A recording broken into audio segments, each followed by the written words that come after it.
Hey everyone from the States, I'm Nick. And I'm Tim. And we're on part 2 of our tour of Fender Stratocasters. Check back for the part 1, which we had a Harley Benton ST70 and a Fender Classic Fender Vintage Modified 70 Strat. So, continuing the tour though, and this is sort of the tour of like the nicer neighborhood, I think. Yeah, this is definitely the upscale nice. part of town. So this is,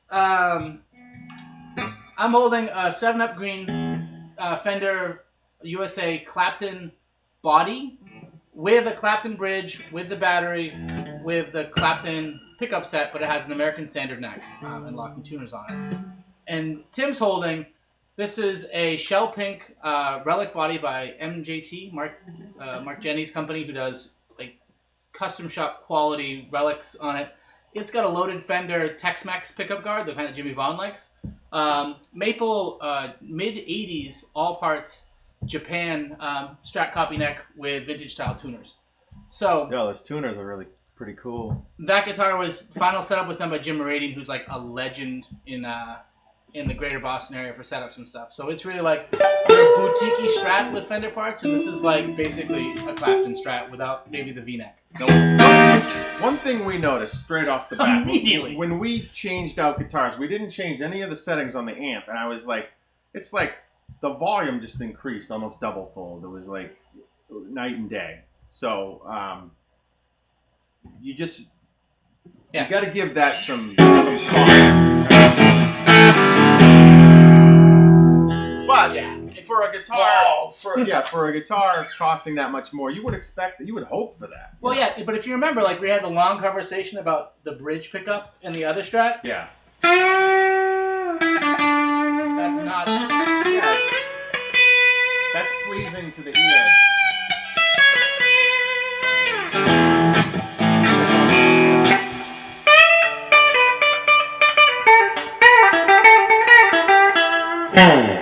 See, now, I mean, that's better than the other ones, but I like that bridge pickup the best. No, it's big. And I will say that we're going to show off this one as a Strat. And the key thing with a Clapton, in a quick preview, it's got this tone control. So regular bridge. I can do the TPX tone control, crank it out.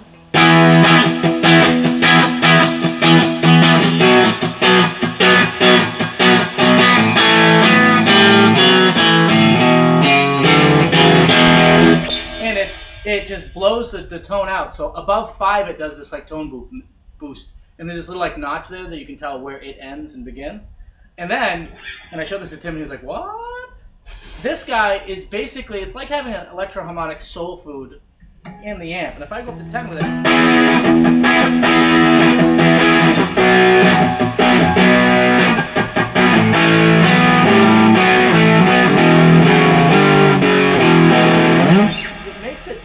fire. If you do both of them, you're really happy.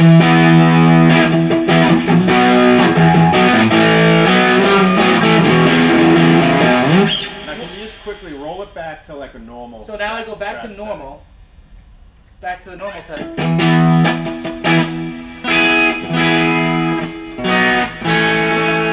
at that, it's still a less cracky, but. When you think about like Clapton, right? Yeah. He's more butter than shrill. Yeah. You know, a lot of his playing is very tasty. Let me just say this. I have never cared for marketing with music gear that is like signature to a specific artist. This is Zakk Wylde's signature pick. Yeah, exactly. Like, you know, I think it's really trying to lure people into, or maybe people who just worship the playing of someone else. It's not going to make you really sound like them. I've always sort of wanted to find my own voice, whatever that be, and it's probably ripped off anyway. But the point I'm trying to get to is, it took me a long time to really appreciate Clapton the way I do now. The man is what else can you say? But I think I just want that That loaded pick guard, that is really awesome. You can buy these loaded pick guards for as low as $175 if you're patient on eBay. I think they go for about $250-ish, $225. It's inspiring to play because you don't need to be fumbling over pedals. It gets you everything you need right there. Yeah, and it's not complicated either. No, it's really logical. Yeah, and you get. Now I wonder. Now I'm starting to understand why he sounds so really good. I mean, not only because he's Eric Clapton, but it helps to have nice stuff. You don't. I think what he allows him to do, and this is of course now we're going to Clapton it, but we'll go more into this.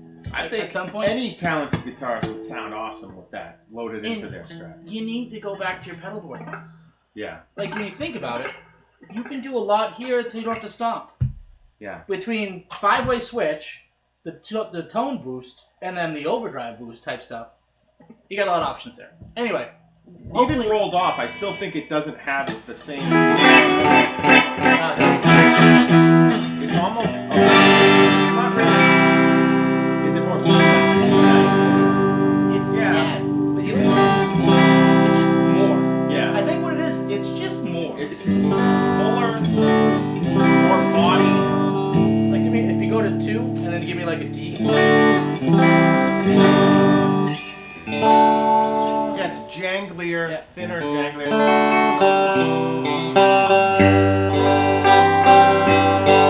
But for a lot of people, that's classic. That's what they want to go to the Strat for. Like maybe guys who are really into surf stuff. Or even just 50 style.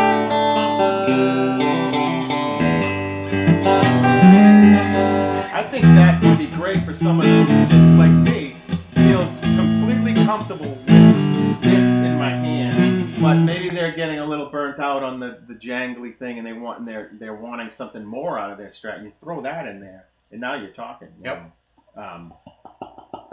Can you tell I like it? But I think the next one. Okay, so ready? Let's switch.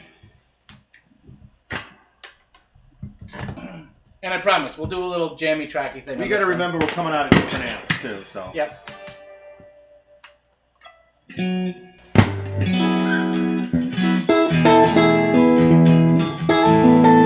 well, that sounds very Stratty.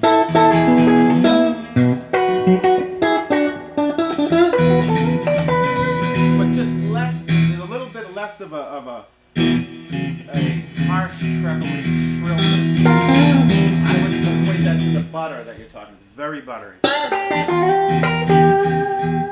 let's do a little.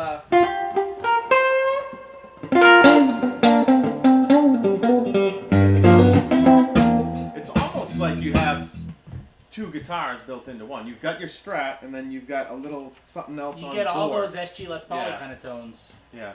Let's do a little vamp.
The drum machine there. Yeah, somewhere in there. I think we also fribbed out the mic a little bit. Hopefully that came out kind of Sorry. Right.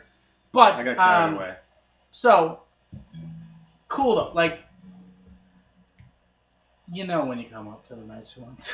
yeah. Let's not clown around. I just think these blow those straight out of the water. I have this guitar probably had $900 in this guitar. 900, which is a deal. I mean, it's a deal for what it is. It's all the best stuff you can buy, all American or boutique made body and everything like that. And that guitar, new as it's equipped there, so not new, used, you can't buy this for less than $1,100. Really? So once again, we're kind of back to that. Yeah. 10 to 1-ish thing. You're within a spinning. New, those are $1,500.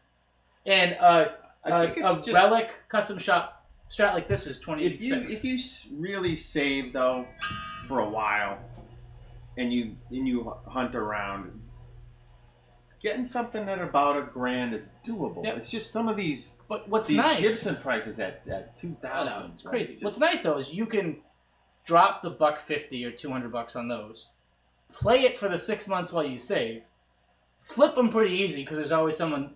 In my experience anyway, there's always someone that would want something like that, and then you get your money. So you can still play something that's reasonably good quality while you're waiting to get to your aspirational. And like a lot of people, you may never get there. Yeah.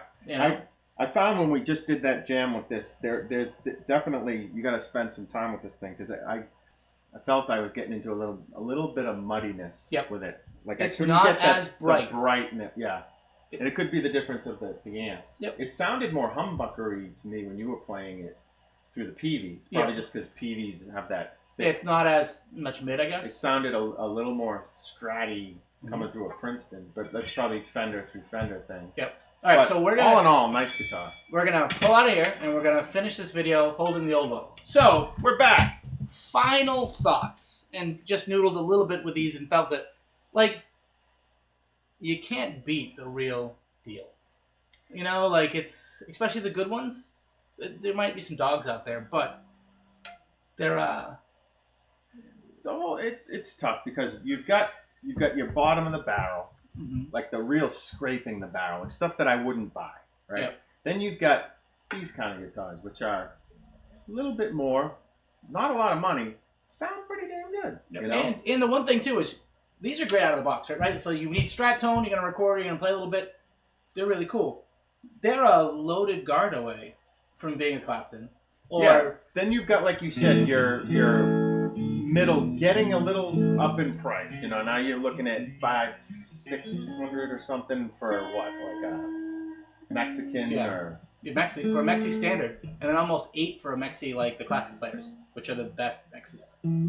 I have a 1979 Strat that I bought in 1987 for like $400 or something like that. So, and that's I've just always had it. It's been like since high school guitar. Yep. So Nick knows his stuff way better than I. And I might not even be making much sense here, but I'm just trying to get like a perspective of the range of what you're getting for under prices. $100 really entry-level starter guitar, right? Like that's your Fender Bullet, your whatever. You walk in, you pick it up, it's a used thing on the floor, it's got a name on it you've never seen, the neck, the frets usually want to make you bleed, all that kind of stuff. Don't waste your time with that, I say. No, it's not worth it. Unless it's like, here you go, Johnny, I don't know if you're going to like this guitar thing. Here's a shitty guitar that you may hate playing, but you don't know any better. That's the thing, though. If you've never played a guitar and it's a terrible guitar, you might be better served to get something that's like okay. So there's that. And then you have right around the nicest used, which that used should have been $150, $175. And this new is $150. So you have this like nice class between there and say the classic vibe Strats from Squier, which are phenomenal too. So Mexicans. About $300. Mexis then pick up a used Mexi starts about $275, $300 and works their way up from there. A new Mexi starts in the $5s. A good classic player Mexi, which is really, if you're gonna buy something Fender related, either pick up one of these. You can swap out the block for a larger tone block, or put some pickups in if you don't like it. Go get a classic vibe, which is $350, $370. The next one, in my opinion, that's worth buying, and if you own a Fender made in Mexico standard, it's great. I'm happy you got it. But the classic vibes are amazing. The classic player from Fender in Mexico is the next great one. And then the USA standards and specials. And the specials are great too.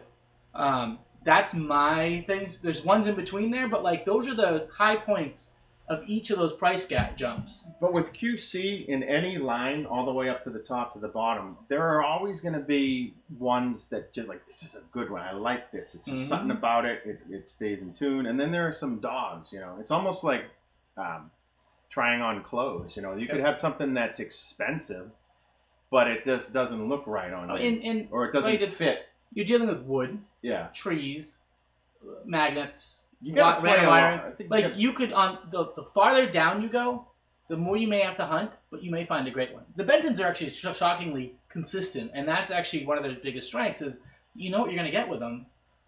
You may have some small stuff, but anywho. Sometimes going to a mom and pop shop where they actually like, you know, wipe them down and tune them up. Dude, if you're a beginner, admission. Hi, my name's Nick, and I have an admission for you. I bought a really, really nice Agile 2800 Deluxe. It was a cherry flame top, original shape with a lawsuit headstock, and it was awesome. And I never got a setup on it, and it never played well, and I never played the flipping thing. Yeah. It sat there in the rack. We lived together at the time. I never played it. It probably was never even really tuned. I played a Michael Kelly because it came out of the box when I bought it used. Perfect. And I liked it better. And I never spent the $50 to do it because it's a lot of money. Well, if you just pony it up $300, you're like, I spend $60 more to make this thing playable. Yeah. You know?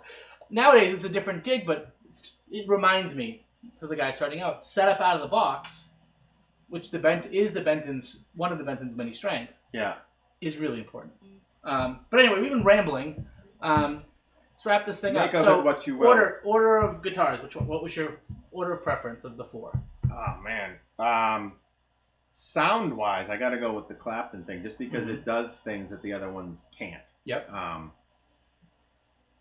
And I would say these are almost in a tie. I would give the nod to this just because I'm more of that classic Fender-y guy. And I think my order of guitars goes this at the bottom, this guy, the Shell Pink Strat, and then the Clapton.